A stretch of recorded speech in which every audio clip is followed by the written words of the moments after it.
Bom, pessoal, depois da semana 9 é a vez de parar um pouquinho com o modelo tradicional do Semana no Retrovisor e fazer o report do meio de temporada. É algo que eu sempre fiz dentro dessa coluna, antes escrita, agora em vídeo.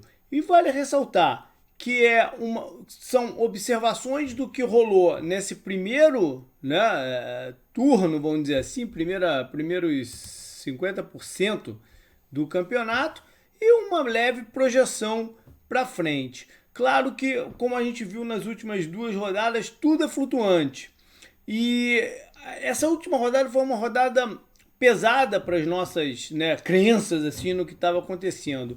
Então eu vou levar em consideração o conjunto da obra, não só o que aconteceu e que está mais vibrante na nossa cabeça da última semana.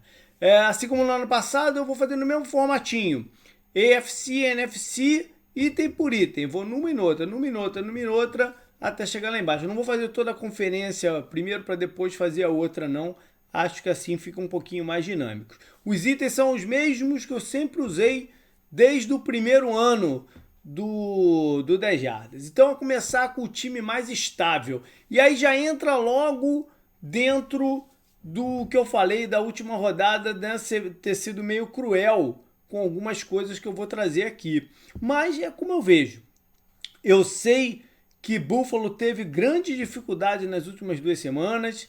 Na anterior conseguiu reverter um início difícil e nessa contra Jacksonville foi um fiasco total. Mas aos meus olhos ainda me parece o time mais completo que tem na AFC. E em algum momento isso vai voltar a aparecer. Pelo menos é o que eu espero e é a razão de eu estar ficando com os Bills nessa posição. É um ataque que tem potencial de ser muito explosivo, mas está um pouco preso por alguns motivos. Primeiro que o jogo de corrida nunca fluiu, mas isso não vinha fluindo no ano passado também. O Diggs está um pouco mais devagar, não sei se ele está com algum problema físico, ele não está conseguindo ser aquele jogador que se desmarca com a facilidade de sempre.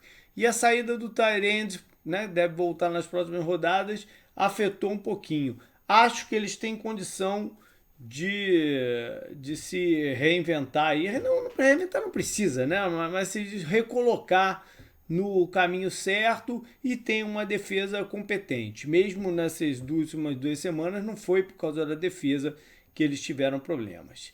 Na NFC, eu vou ficar com o Arizona Cardinals, porque essa última rodada deles ter ido sem o Kyler Murray, o Hopkins e o AJ Green lá para São Francisco e saído com a vitória, tendo outras baixas ainda durante a partida, foi uma mensagem de que é um time mais profundo do que a gente estava levando em consideração, com uma linha ofensiva melhor, especialmente agora que voltou o center titular, o Hudson, Rodney Hudson, e uma defesa muito ativa.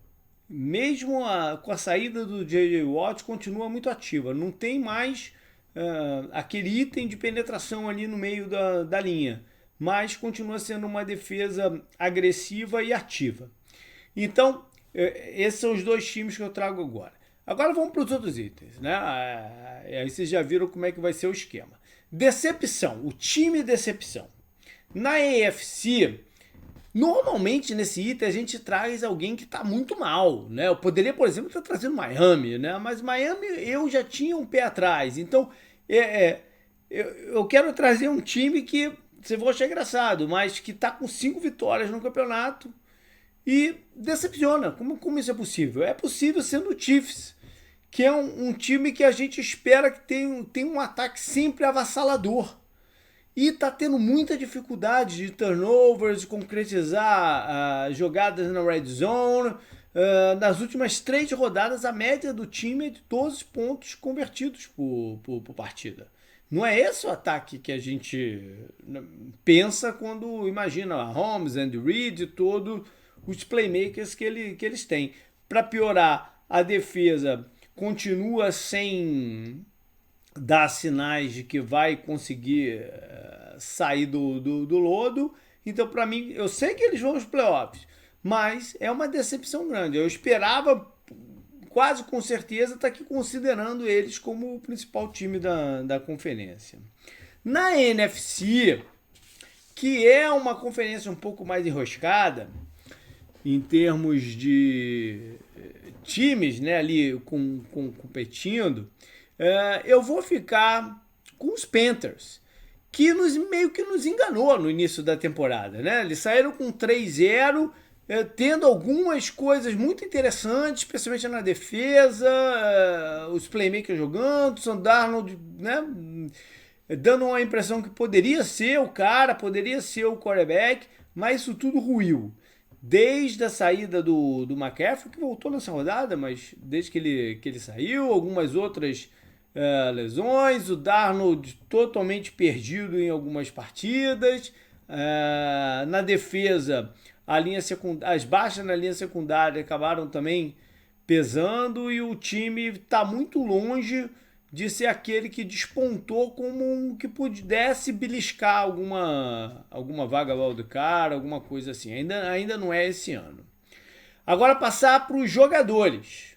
O MVP ofensivo da AFC, nesse momento, para mim, é Lamar Jackson. Eu sei que tem gente que vai torcer o nariz pro que eu tô falando. E talvez eu pudesse até trazer o Derrick Henry aqui, né, fazendo como se fosse assim, uma premiação por esse meio do caminho. Eu sei que ele não vai jogar mais premiação aqui e tal, mas eu tô pensando já mais global. E eu não vejo um time que dependa tanto do quarterback nesse momento quanto os Ravens dependem do Lamar Jackson. E ele tem respondido com jogadas na hora certa, né, com uma boa decisão de correr, passar, enxergando melhor o campo do que outras situações. O meio do campo ainda é muito mais fácil para ele atacar.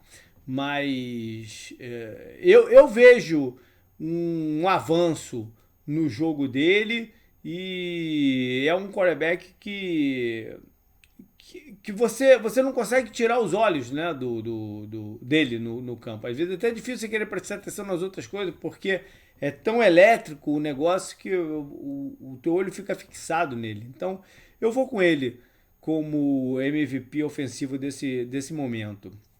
Na NFC, cara, eu vou ficar com o homem.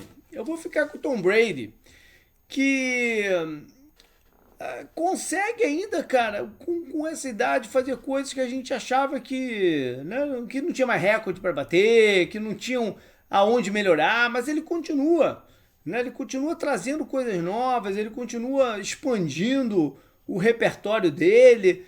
Então é uma coisa incrível, uma coisa que daqui a 50 anos o pessoal vai olhar como é que esse cara conseguiu fazer isso, né? E tá aí com 2.650 jardas até agora, média de 7.7 por tentativa, ou seja, uma boa média, não é uma média espetacular, mas é uma boa média para alguém que há poucos anos atrás já tinham decretado que o braço dele não dava mais para nada, né? São 25 touchdowns e 5 interceptações. Então eu tenho que dar aqui a medalha aí pro Tom Brady. MVP defensivo, eu vou confessar que eu troquei aqui de última hora. Eu tô comecei a gravar no halftime do Monday Night e eu tinha marcado aqui o Darius Leonard, que é um jogador que eu gosto muito, né? E acho que espetacular. Mas eu tive que trocar para o T.J. Watt, pelo que ele fez no primeiro tempo aí, junto com o resto do currículo dele 2021. É um jogador que às vezes é imbloqueável, né? Ele joga numa força e numa explosão diferente do resto da liga nesse momento como pass rush. Pode até não ser o pass rush com mais sacks e tal, mas é o mais perigoso.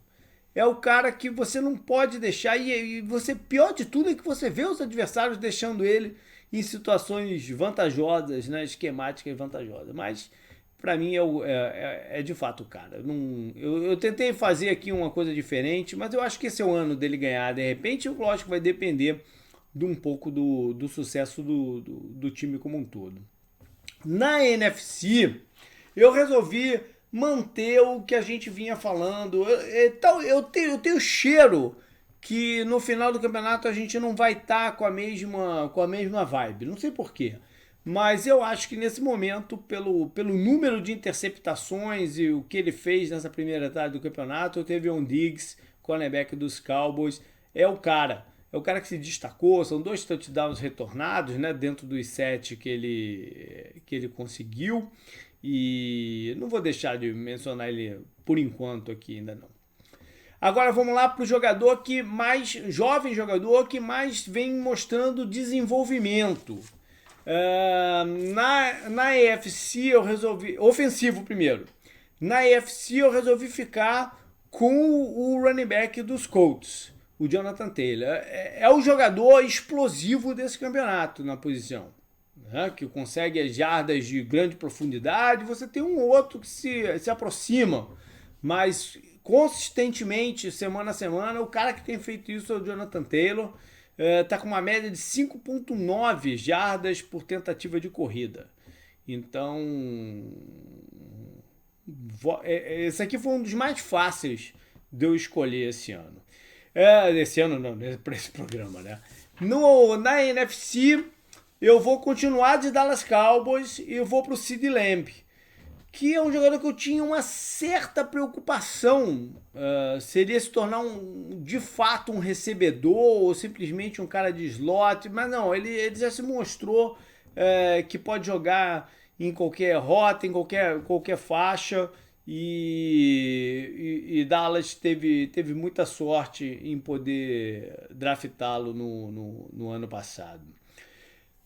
Defensivo pela AFC, principalmente pelo iniciozinho do campeonato, eu não sei se ele vai conseguir fazer a jornada inteira, mas pelo iniciozinho do campeonato eu vou ficar com o pass rusher, com o edge dos Raiders, o Max Crosby, que teve muito impacto, né, para Las Vegas ter essa campanha positiva inicial. São 5 sacks, 6 sacks, 21 tackles e tal. É um jogador também de muita atividade.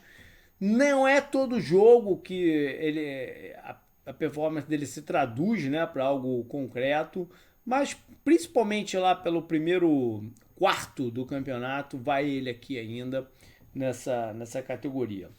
Na defesa da NFC, eu resolvi ficar com o... voltei pro Cardinals agora. A galera vai achar que eu sou clubista, mas não é. Geralmente eu não faço isso. Mas eu tô muito satisfeito com a performance do cornerback do Byron Murphy até aqui. Não é um jogador que a gente dá mérito. A gente, que eu digo, o global da NFL, né? Mesmo a torcida do Arizona sempre teve um pé atrás com ele. Achava só que ele era um cara de slot. Não, mas ele é mais do que isso. Ele tá com um bom feeling do jogo, de posicionamento, é físico, ataca a bola, ficou de fora de 1 ou 2 partidas, mas já voltou bem, e por mostrar que pode jogar externo e interno, e não só no slot, como ele já tinha aparecido bem no ano passado, não tinha levado mérito, mas tinha aparecido bem, eu vou ficar com o Byron Murphy aqui nessa posição. Calouros agora. Ofensivo. Não tá sendo um ano fácil de sacar destaques de calouros. Não tá sendo. Eu esperava mais dessa classe de rookies de 2022. Mas é o 21. Às vezes eu tô me antecipando. Mas é o que a gente tem. Na UFC é muito fácil o calor ofensivo, né? É o Ja'Marr Chase, com números fantásticos para wide receiver, né, no seu primeiro ano. Tem uma coisa aqui que vale a pena falar de número: 938, já está se aproximando a 1.000 jardas no meio do campeonato. É número de top, né? Isso daqui. 7 touchdowns. Ele tem 4 drops, que foi uma conversa grande na Precision, né? Enquanto ele estava ele não jogou no ano passado, ele estava se reinventando e tal. 4 drops no meio do campeonato é bastante coisa. Coloca ele entre, sei lá, os 20 com mais drops no campeonato, né? Eu acho que ao longo dos anos ele vai melhorar ainda. Mas, enfim, esse é o número. Pra gente ter em perspectiva, antes de cair matando, né? 4 drops é o que tem, por exemplo, o Alvin Kamara no campeonato. Ou o Justin Jefferson, que foi o calouro do ano passado, né? Do recebedor. Tem 4 drops esse ano.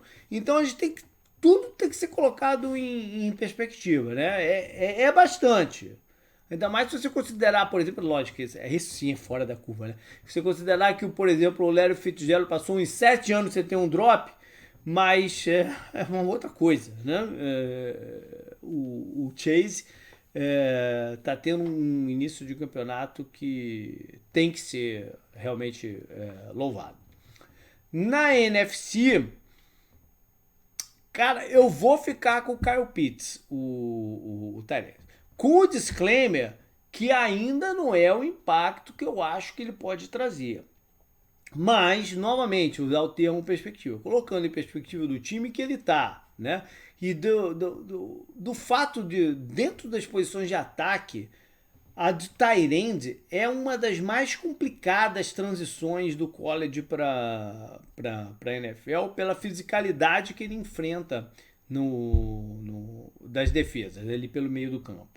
Então é um processo que às vezes leva 3 anos ou às vezes mais. O Kyle Pitts a gente já vê que ele tem esse potencial, né? E a Atlanta está aprendendo também como melhor utilizar com toda a versatilidade dele. Não é qualquer coordenador que consegue bater o olho num calouro e confiar a fazer dele o caminho do seu ataque. Eu acho que isso é onde o Pitts pode chegar. Então, como também não tem nenhum outro grande destaque, os quarterbacks não estão merecendo entrar aqui por enquanto ainda. Pode ser que quando a gente fizer ali o final, né, a premiação final, a gente já mude isso aqui, essa ideia. Mas no momento eu vou com o Kyle Pitts. Na defesa, AFC, calouro, eu resolvi escolher... Eu inverti aqui o lado aqui, mas tudo bem. Eu investi... Agora eu vou surpreender a galera, porque eu acho que eu ainda não falei sobre ele nos podcasts e tal. Mas eu vou ficar... E ele tá machucado nesse momento. Que é o jogador dos Browns, o Owusu Karamoah. E ele me impressionou muito no iniciozinho, porque era um jogador que na época pro draft... Parecido até com o que eu falei do Pitts, né? Do time não saber muito como usar um cara com a versatilidade dele, que é fora dos padrões físicos de linebacker ou safety, né? Um misto aí. E aí eu fazia até alusão com o Isaiah Simmons, né, do ano passado do Arizona, que ficou muito perdido. O Karamoah não deu a sensação de estar perdido. Ele deu a sensação de ter muito feeling de jogo, isso sim. Né? E se os stats também não estão ali, essa atividade desse em campo, a defesa dos Browns está sentindo falta nesse momento. Na NFC, aí é muito claro quem é o cara, né? O Micah Parsons, o linebacker, entre aspas, né? Que ele tá mais jogando de pass rusher, de edge, do que de linebacker, mas tá tendo um impacto incrível, né? Eu fiz o meu meia-culpa no último episódio do podcast, falando que de repente eu não tava dando mérito certo para a defesa dos Cowboys, e essa transformação da defesa tem muito a ver com a chegada do Micah Parsons, a energia dele, né? O poder atlético que ele tem. Ele tá com 5 sacks, 2 passes defendidos, para não dizer que é só um pass rusher, né? 52 tackles, e é o grande nome entre calouros. É o Chase e ele, né? Tá muito fácil aqui fazer essa compilação de calouros nesse momento.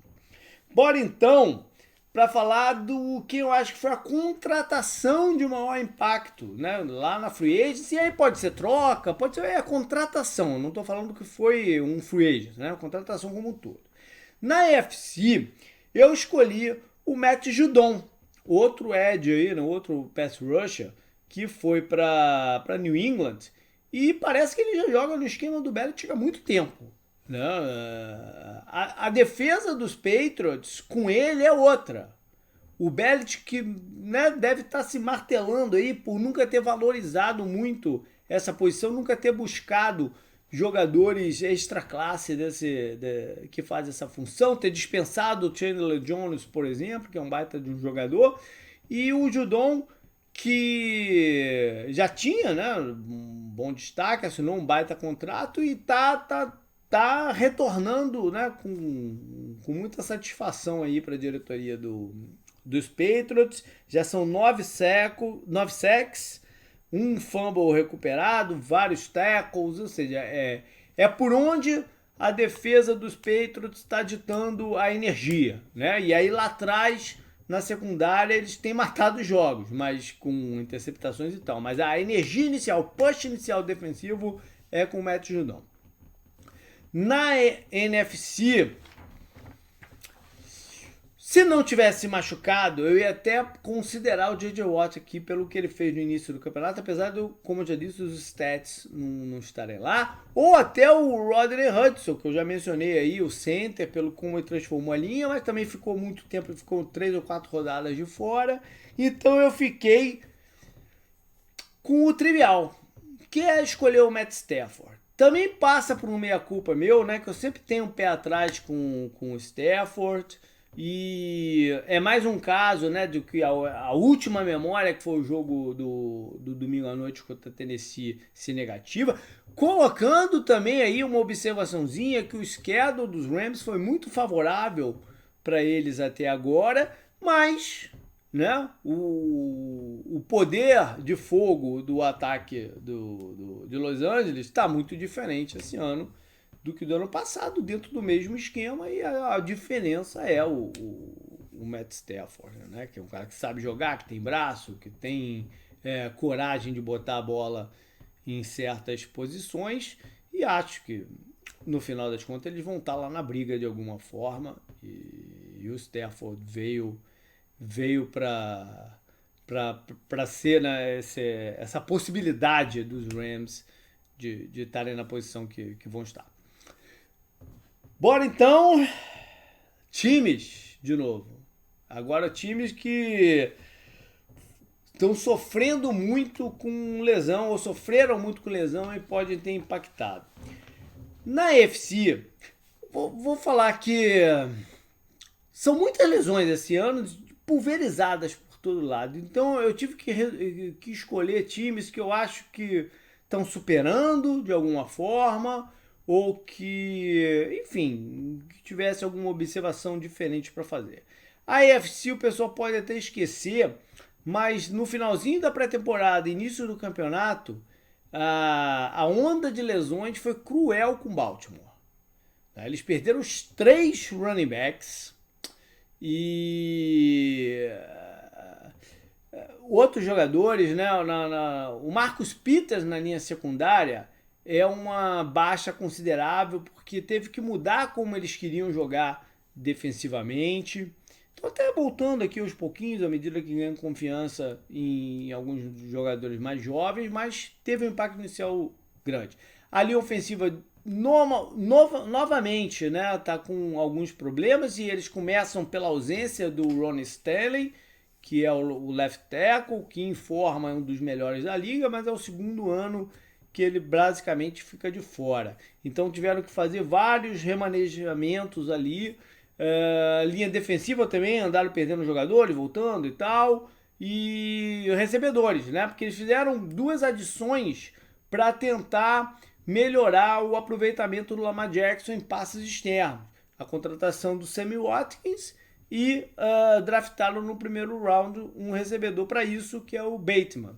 O Bateman começou já machucado, agora voltou, mas ainda tá tentando engrenar. E o Sammy Watkins a gente sabe que, né, que ele tem esse histórico médico. Foi uma contratação de risco, mas eles pelo menos contavam com ele, enfim. Então eu acho que as do Ravens foram muito sérias em termos do que eles pensaram pro campeonato.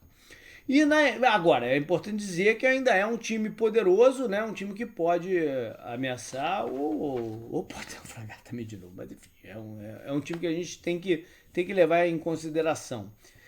Na NFC, eu resolvi ficar com o Seattle, cara, porque é a primeira vez que eles estão sentindo o que é a vida sem o Russell Wilson. E eu brinquei aí uma ou duas vezes no podcast e tal, dizendo que o Russell Wilson nunca recebeu tanto valorização quanto está recebendo agora que ele está fora de campo. Né? O Seattle está vendo o quanto que ele era fundamental para fazer as coisas acontecerem. Ele deve voltar mais umas 2 rodadas e tal, para Seattle tentar dar o push para frente. O Chris Carson, que é um running back muito físico, tá fora, mas ele tá fora todo ano também. Né? Eu estou trazendo o Seattle aqui mais por causa da condição do Russell Wilson mesmo, que eu acho que é bem peculiar. Agora, vamos finalizar com o head coach. O head coach com moral para disputar o... Disputar não, para ser considerado para a premiação de head coach do ano. Na AFC, eu vou trazer o Mike Vrabel. O que Tennessee fez nas últimas 4 rodadas, né, é incrível. Eles bateram os 2 finalistas da AFC do ano anterior, o Chiefs, né, que era um time que eles tinham muita dificuldade e deram um passeio, e o Bills, que naquele momento era o time da NFL. E depois venceram mais uma vez o seu rival direto, Indianápolis, na casa dos Colts, quase que sacramentando a divisão. Sofreram a baixa do Derrick Henry naquela partida. E aí foram para essa rodada já sem o Henry, já sabe que ele está fora, tentando se recompor, se repensar. Foram a Los Angeles bater os Rams, que só tinham perdido uma vez no campeonato, e tem esse ataque aí que a gente sempre imagina ser o bicho-papão. Então, o Titans, cara, se eles não ganharam o campeonato, pelo menos o Mike Vrabel tem que ter o trabalho reconhecido. Na NFC... A NFC foi mais difícil sair com o nome aqui, cara. Vou ser bem sincero. Considerei o próprio do Cardinals também, mas acho que é uma coisa mais global e tal. Resolvi não ficar com eles. Então eu vou trazer o Matt LaFleur, que consegue, pelo seu terceiro ano, acho, né, à frente dos Packers, manter a alta média de vitórias, né? Afinal de contas, vitórias é o que conta na parada, né? Perderam aquele primeiro jogo e agora esse último sem o Aaron Rodgers. A dificuldade do trabalho do LaFleur é muito grande, porque ele tem que lidar com o time, estratégia, jogo e tal, mas tem que contornar esse monte de coisa em volta da franquia e agora ainda elevado ao cubo com essa presepada, pataquada, o que você queira chamar, que o Aaron Rodgers aprontou para cima de todo mundo. E ele vem conseguindo, acho que tem tentado encontrar fórmulas de superar lesões também no ataque, deu uma chamada no coordenador defensivo logo no começo do campeonato, quando ele viu que a abertura estava numa direção esquisita. Então eu vou com o LaFleur aqui. Agora, para ser demitido, né, que está numa situação muito difícil, perdão, por mais que o Denver tenha tido uma vitória até surpreendente e talvez uma das grandes vitórias desse campeonato inteiro, né, foi Denver nessa última rodada lá em Dallas. É muito difícil visualizar o sucesso da equipe em termos de playoff, que precisaria para segurar o Fangio mais um ano. E como eles têm uma situação nebulosa de quarterback para o ano que vem, eu também não consigo enxergar como vão dar um novo quarterback para essa comissão técnica que entraria 2022 com a corda no pescoço. Então, de repente, é melhor já fazer esse corte aqui. Eu sei que o Fangio tem e a comissão técnica tem algumas coisas boas, né? Óbvio que é um treinador de muita experiência e tal. Mas eu acho que é um time que vai precisar tomar um rumo diferente pro campeonato que vem. E na NFC, aí é mais tranquilo. Eu não vejo como o Giants voltar com o Joe Judge pro ano que vem, independente de qual seja o recorde deles no final do campeonato. Pô, até que é a mesma língua, eles jogam no playoff, arrebentam no playoff e tal. Mas é, é muito difícil olhar a situação e pensar que é a situação ideal dos Cowboys, dos Giants, para o futuro próximo. A forma como eles lidam com as coisas e o tipo de risco que assumiram, as respostas aos problemas. Então acho que o Joe Judge é fim da linha. No final do campeonato, não no meio do campeonato, mas no final do campeonato, ele é fim da linha. Uma pena em relação ao potencial defensivo que esse time tinha e o que faz o coordenador defensivo dele, o Patrick Graham. Eu espero que ele tenha uma chance futura aí de continuar como coordenador em algum lugar ou até mesmo ser considerado para head coach. E, enfim, vou com o Judge. Acabou que o programa ficou um pouquinho mais longo do que eu estava imaginando, mas acho que ficou legal. Valeu, galera, pelo prestígio aí nessa primeira metade do campeonato. Estejam com a gente para o restante e para os playoffs, tanto no podcast como nos posts do site, como aqui no Semana no Retrovisor, toda de segunda para terça. Valeu, galera. Até mais.